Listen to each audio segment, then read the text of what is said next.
অনেক দিন হলো মুরগির মাংস কচু দিয়ে রান্না করা খাই না।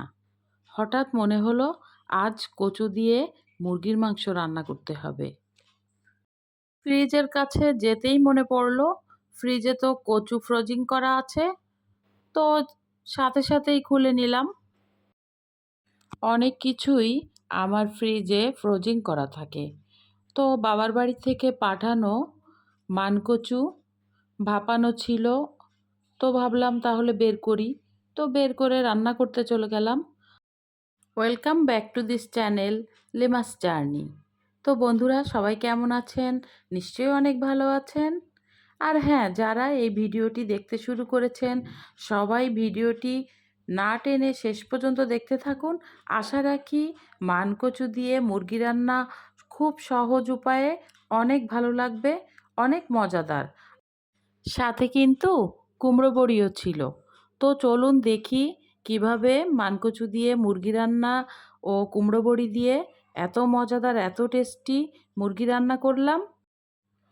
তো বন্ধুরা ভিডিও দেখার শুরুতেই আমরা একটা লাইক দিয়ে ভিডিওটি না টেনে শেষ পর্যন্ত দেখতে থাকি।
তো এই তো রান্নাটা প্রায় শেষের দিকে। এখন আমি গরম মশলার গুঁড়ি দিয়ে দিচ্ছি।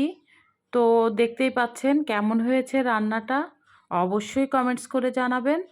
আর হ্যাঁ, যে সকল বন্ধুরা দেশে ও দেশের বাইরে থেকে লিমাস জার্নি পরিবারের সাথে যুক্ত আছেন এবং যারা বিভিন্ন সময়ে আমার ভিডিওগুলি দেখছেন এবং বিভিন্ন সময় উৎসাহ দিচ্ছেন, সুন্দর সুন্দর কমেন্টস রাখছেন, সবার প্রতি অনেক অনেক ভালোবাসা ও অনেক অনেক কৃতজ্ঞতা। আর যে সকল বন্ধুরা এখনও পর্যন্ত লিমাস জার্নি চ্যানেলটি সাবস্ক্রাইব করেননি, তারা অবশ্যই একটা লাইক দিয়ে সুন্দর একটা কমেন্টস করে চ্যানেলটি সাবস্ক্রাইব করে নিন, বন্ধু হয়ে যান। অবশ্যই আপনাদের ভালোবাসা পেয়ে আমি আরও এগিয়ে যাব ইনশাল্লাহ, আরও সুন্দর সুন্দর ভিডিও নিয়ে আসব। তো এই তো কচু দিয়ে মুরগির মাংস রান্না করা হয়ে গিয়েছে। তো এখন আমি একটা সার্ভ ডিশে কিছুটা তরকারি তুলে নিব। আর হ্যাঁ বন্ধুরা, আপনারা যারা এখনও পর্যন্ত এভাবে মুরগি দিয়ে কচু রান্না করেননি, অবশ্যই বাসায় একবার হলেও ট্রাই করে দেখবেন। অনেক ইয়ামি, অনেক মজাদার ও সুস্বাদু একটা খাবার। অবশ্যই কমেন্টস করে জানাবেন রান্নাটা কেমন হলো।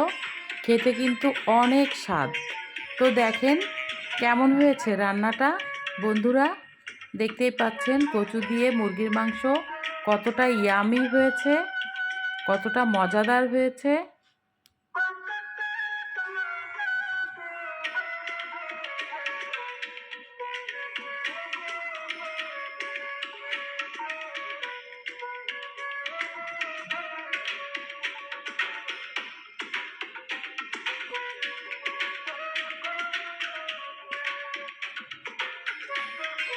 Thanks for watching this video, Lima's Journey. Allah Hafiz.